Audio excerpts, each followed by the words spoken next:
Good morning everyone, welcome back to my channel. আজকে হলো সরস্বতী পুজো, তার সঙ্গে হলো 23শে জানুয়ারি নেতাজি সুভাষচন্দ্র বোসের জন্মদিন। তো একসঙ্গে দুটোরই শুভেচ্ছা তোমাদের সবাইকে। সরস্বতী পুজোরও অনেক অনেক শুভেচ্ছা। সরস্বতী পুজোতে খুব মজা করো, খুব আনন্দ করো। এইবার আমাদের একটা জায়গায় অঞ্জলি নেওয়ার কথা ছিল, মানে পুজো হওয়ার কথা ছিল। এটা হলো বিক্রমের যে মানে পিসির মেয়ে, মানে আমার যে ননদটা এখানে থাকে, মম্পি, যে আমাদের সঙ্গে দেখেছো দুবার পিকনিকে গেছে, মানে বাচ্চাটা যার, তো ওর এবার হাতে খড়ি দেওয়ার কথা ছিল। তো ওর বাড়িতে পুজো হওয়ার কথা। পাশের ব্যালকনি থেকে একটা কাকিমা দেখছে আমাকে। যাই হোক, তো ওর বাচ্চাটার এবার হাতে খড়ি দেওয়ার কথা ছিল। তো ওই হিসাবে প্ল্যান ছিল যে ওদের বাড়িতে একেবারে আমি আর বিক্রম অঞ্জলি নিয়ে নেব। কিন্তু তারপরে জানতে পারলাম যে যেহেতু ও এখনও অনেকটাই ছোট, তো ওদের যে পুরোহিত মশাই আছে উনি বলেছে এই বছরটা হাতে খড়ি না দিতে। তো ওই কারণে ও আর পুজোর অ্যারেঞ্জমেন্টও করেনি, আমাদের আর মানে অঞ্জলিও নেওয়া হয়নি। যাই হোক, আজকে সকালে একটু লেট করেই ঘুম থেকে উঠেছি, যেহেতু কালকে অনেকটা লেটে ঘুমিয়েছি, আর সেই একটাই তো ছুটি। তো এই কারণে আজকে ইচ্ছে করেই আমরা একটু লেট করে ঘুম থেকে উঠেছি, প্রায় 9:30 নাগাদ উঠেছি। উঠেই আমি আগে বাসি ঘরটা পরিষ্কার করে একদম সুন্দর করে শ্যাম্পু ট্যাম্পু করে স্নান করে পুজোটা আগে দিয়ে দিয়েছি।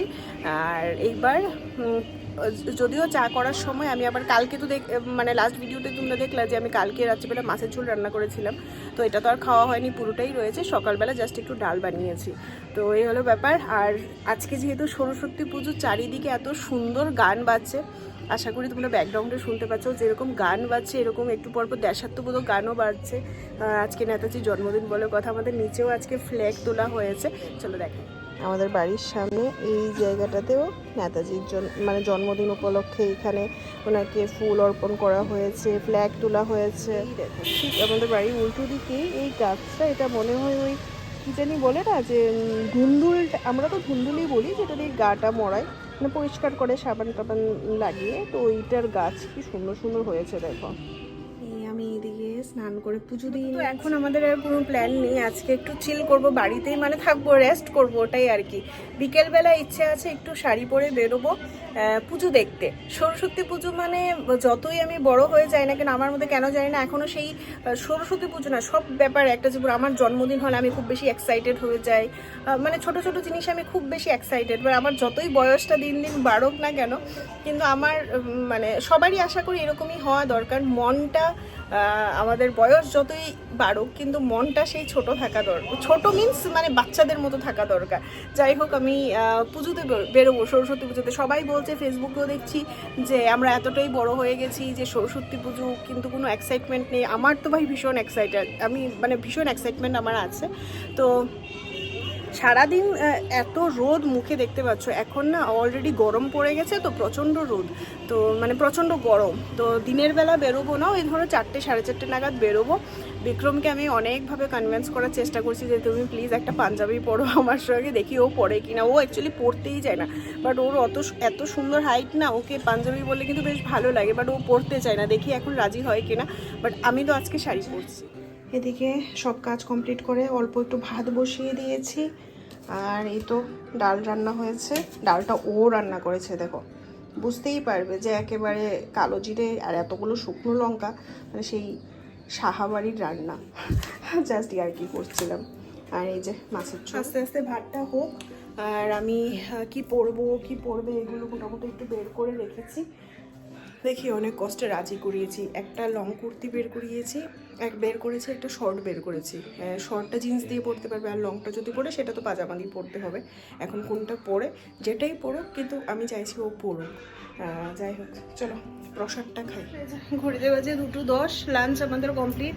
ও এখনও খাচ্ছে, আমার খাওয়া হয়ে গেছে। অ্যাকচুয়ালি কালকে আমরা এত হেভি মানে ডিনার করেছিলাম যে আজকে সকালবেলা ব্রেকফাস্টটা স্কিপ করেছি, ইন্টেনশনালি স্কিপ করেছি, কারণ কালকে ডিনারটা খুব বেশি হেভি হয়ে গেছিলো, তোমাদেরকে যেটা কালকেই বলছিলাম।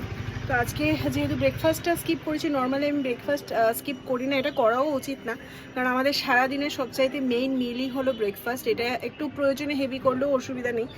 তো আজকে ব্রেকফাস্টটা যেহেতু স্কিপ করেছি, ঘড়িতে একটা বাজতে বাজতে আমার এত খিদে পেয়ে গেছে। নর্মালি আমার লাঞ্চের টাইমও একটা, কারণ একটা হয়ে গেছে। তার কারণ হলো যেহেতু সারাদিন অফিসে থাকি, তো আর অফিসে আমার লাঞ্চ টাইম হলো একটা।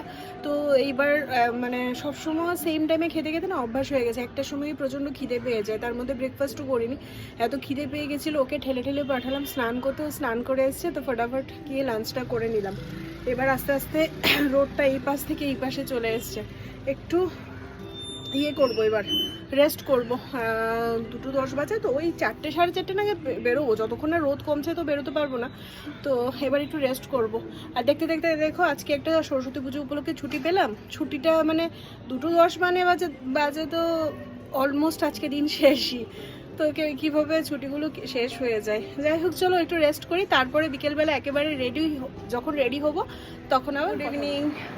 আমি ভেবেছিলাম যে রোদটা পড়ে গেলে তারপরে একটু বেরোবো। বাইরে দেখতে পাচ্ছ পুরো অন্ধকার হয়ে গেছে। খাওয়া দাওয়ার পরে মোবাইল দেখতে দেখতে সেই যে ঘুমিয়েছি, ঘুমিয়ে এত ভালো ভালো স্বপ্ন দেখছিলাম। স্বপ্ন দেখতে দেখতে ঘুম থেকে উঠে দেখি 5:30 বাজে। ভেবেছিলাম 4টে 4:30 নাগাদ বেরোবো, ঘুম থেকেই উঠে দেখি 5:30 বাজে। আর এখন তো অলরেডি 6:05 বাজে, আস্তে আস্তে অন্ধকার হয়ে গেছে। তো এই যে আমি একটা মেখলা পরে নিয়েছিলাম, এই মেখলাটা প্রায় 2 থেকে 2.5 বছর আগে আমি আমার একজন পরিচিতকে দিয়ে নিয়েছিলাম। ও তখন ইয়েতে থাকতো, আসামে থাকতো, তো ওকে দিয়ে নিয়েছিলাম। আসাম সিল্কের উপরে এই মেখলাটা ভীষণই সুন্দর, কিন্তু 2.5 বছর নাগাদ আমি পরছি করতে করতে আর এটা পরাই হয়নি। তো আজকে ফাইনালি ব্লাউজটাও সব কিছুই করা আছে, ভাবলাম আজকে পরি। কিন্তু এখন আমি মেখলাটা পরতে গিয়ে দেখছি এর মধ্যে একটা ব্লেন্ডার হয়ে আছে। মেখলাটা কিন্তু আমি মানে অলরেডি পরেই নিয়েছি, ঠিক আছে, মেখলাটা কিন্তু পরে নিয়েছি, কিন্তু ব্লেন্ডারটা হলো এই যে মেখলা, মানে বেসিক্যালি নিচেরটা তো মেখলা, উপরেরটা চাদর। নিচেরটা দেখো আমার চাদরটাকে সেলাই করে মেখলা বানিয়ে দিয়েছে। আর এই যে মেখলা, যেখানে শুধুমাত্র এই জায়গাতে একটু কাজ আর এই জায়গাতে একটু কাজ, এইটাকে চাদর রেখে দিয়েছে। তো এই কারণে কি হয়েছে, এই মিডল পোর্শনটা এটা পুরোপুরি একটা মানে একদম ব্ল্যাঙ্ক হয়ে গেছে। এখানে কোনো ধরনের কোনো ডিজাইন বা কোনো কাজ নেই। আর যত কাজ পুরোটা মানে বেসিক্যালি এটাই চাদর হওয়ার কথা ছিল। এখন দেখো এইটাতে নিচে পড়ে গেছে সবটা কাজ। তো অনেক কষ্ট করে পরে তো নিয়েছি, কিন্তু মনটা আমার মানছে না সে উল্টোপাল্টাভাবে এটা পরে যেতে। তো ইচ্ছে তো ছিল শাড়ি পরে যাওয়ার, এখন ভাবছি আবার বাইরে বেরোলে শাড়ি পরলে সেটা চাদর তো হালকা নিতেই হবে একটু, যেহেতু ঠান্ডা ঠান্ডাও আছে। তো কি করব ভাবছি নাকি কুর্তিই পরে চলে যাই। ফাইনালি আমি রেডি হয়ে গেছি। আর মেখলাটা দেখতে ভীষণ বাজে লাগছিল, মেখলাটা আমি খুলে নিয়েছি, খুলে একটা শাড়ি পরে নিয়েছি। এটাও নতুন শাড়ি, মানে বিয়েতে হয়তো বিয়েতে গিফট পেয়েছিলাম, হয়তো না গিফটই পেয়েছিলাম, কেউ হয়তো দিয়েছিল। কিন্তু আজকে ভাঁজ ভেঙে পড়লাম, ভাঁজই ভাঙা হয়নি। 4 বছর পরে আজকে ভাঁজ ভাঙলাম।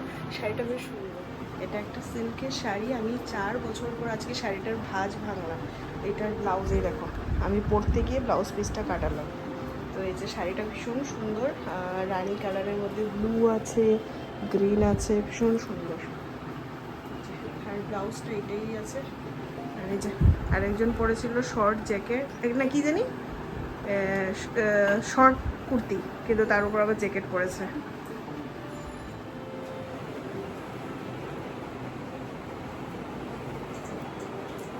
এই আমরা বেরিয়েছি, অলরেডি দেখো পুরোপুরি অন্ধকার হয়ে গেছে, মানে সন্ধ্যেই হয়ে গেছে। যাই হোক, কিছু আর করার নেই, পুজো মণ্ডপে তো লাইট থাকবে। চলো পুজো দেখে আসি, তোমাদেরকেও দেখাই।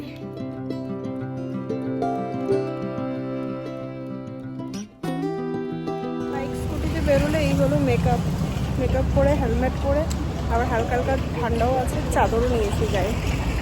আর কানের মানে ইয়াররিংসটা এত খুঁচা খাচ্ছি কানের মধ্যে, এই কারণে আমি পরতে চাই। বেরিয়ে এখান থেকে আমাদের পক্ষীরাজের তেল ভরা হয়েছে খাবার, আর একটু হাওয়া চেক করা হবে, তারপরে আবার যাচ্ছি। বাইরে কিন্তু প্রথমে বুঝতে পারিনি, ও আমাকে জোর করে বলেছে চাদরটা গায়ে দাও। এখন মনে হচ্ছে সত্যি বাইরে বেশ ভালো ঠান্ডা আছে। আর বাইক স্কুটিতে হলে তো বেশিই ঠান্ডা লাগে, বেশ ভালো ঠান্ডা আছে। যাই হোক, আমি খুব একদম জড়িয়ে সরিয়ে চাদরটা নিয়েছি, আর একদম আঁচল টাচল পুরো প্যাক আপ করে নিয়েছি। কারণ শাড়ি পরার অভ্যাস নেই, তো শাড়ি পরার অভ্যাস নেই থেকে বড়ো কথা হলো শাড়ি পরে স্কুটিতে মানে বসাটা একটা চাপ।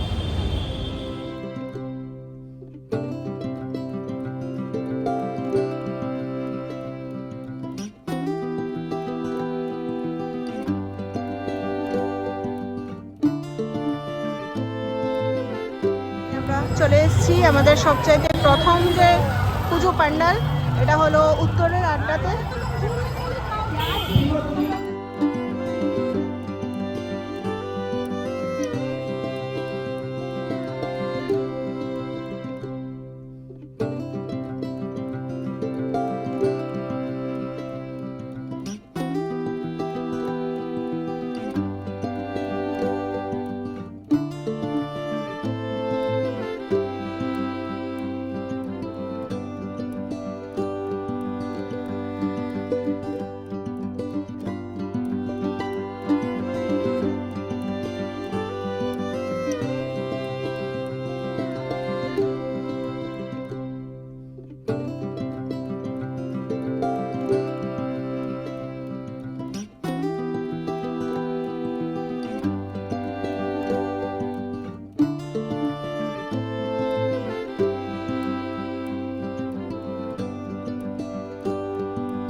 দর্শন করছেন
এদিকে আবার সুন্দর মেলা বসেছে, দেখে আমরা বেরোচ্ছি এবার নেক্সট।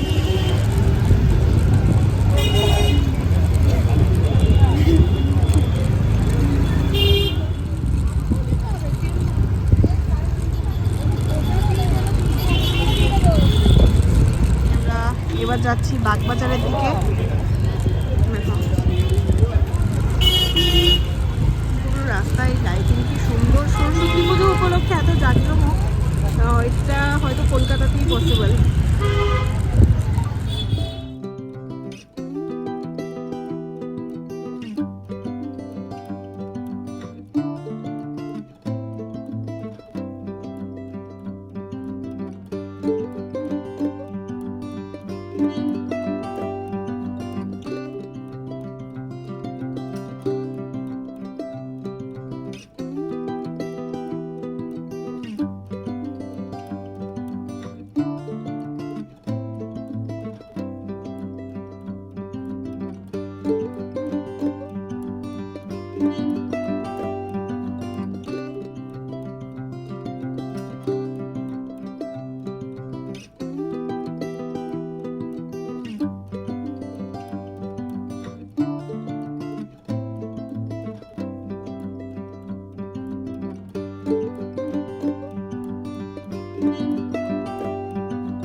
বাড়ি আছে সেখানেই এটা করি যেমন আছে তেমন।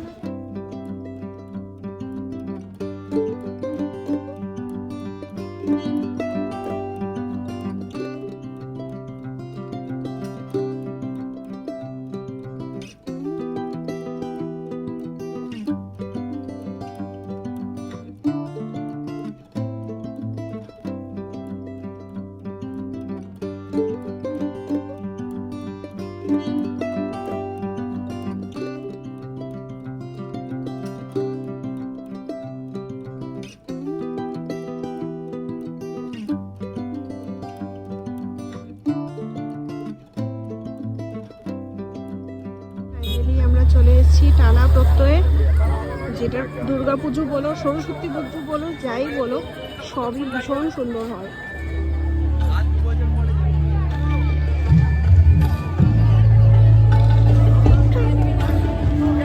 এই যে এদিকে হলো লাইন,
আমরা চলে এসেছি দমদমে। খুব কিউট একটা সরস্বতী, এখানে কি সুন্দর মিষ্টিপানা মুখ দেখো, সুন্দর দারুণ ভীষণ সুন্দর হয়েছে।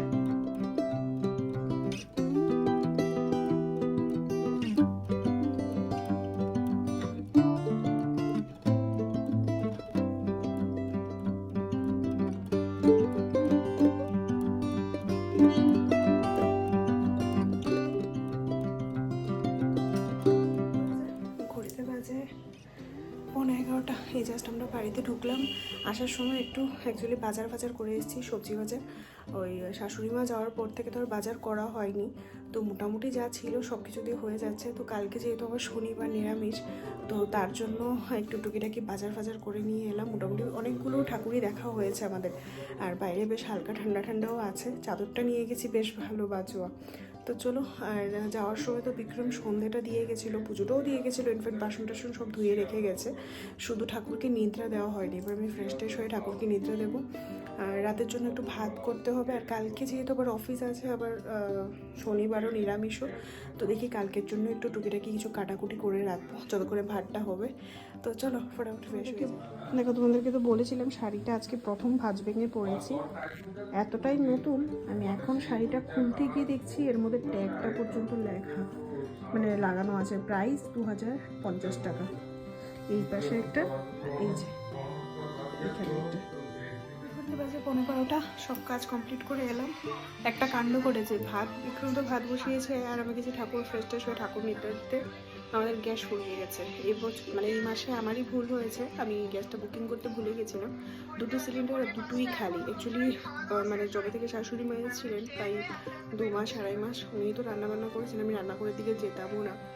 আর উনি যেহেতু এসছে, একটু মানে রান্নাবান্নার পরিমাণটাও বেড়েছিল, একটু বেশি রান্নাবান্না বা ওই সমস্ত করতে আর মানে আমারই মাথা থেকে বেরিয়ে গেছে, যার এটা বুকিংই করা হয়নি। যাই হোক, ভাগ্যটা ভালো যে আমাদের রাইস কুকার আর ইন্ডাকশান দুটোই আছে।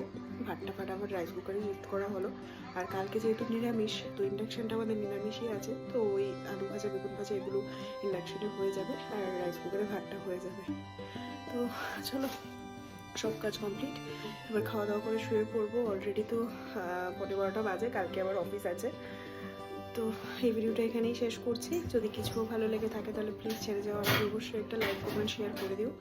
আর নতুন বন্ধুরা যারা এখনো চ্যানেলটিকে সাবস্ক্রাইব করবে, তারা প্লিজ সাবস্ক্রাইব করে পাশে থেকো। দেখা হচ্ছে নতুন আরেকটা ভিডিও নিয়ে। ততক্ষণের জন্য সবাই ভালো থেকো, সুস্থ থেকো, টাটা।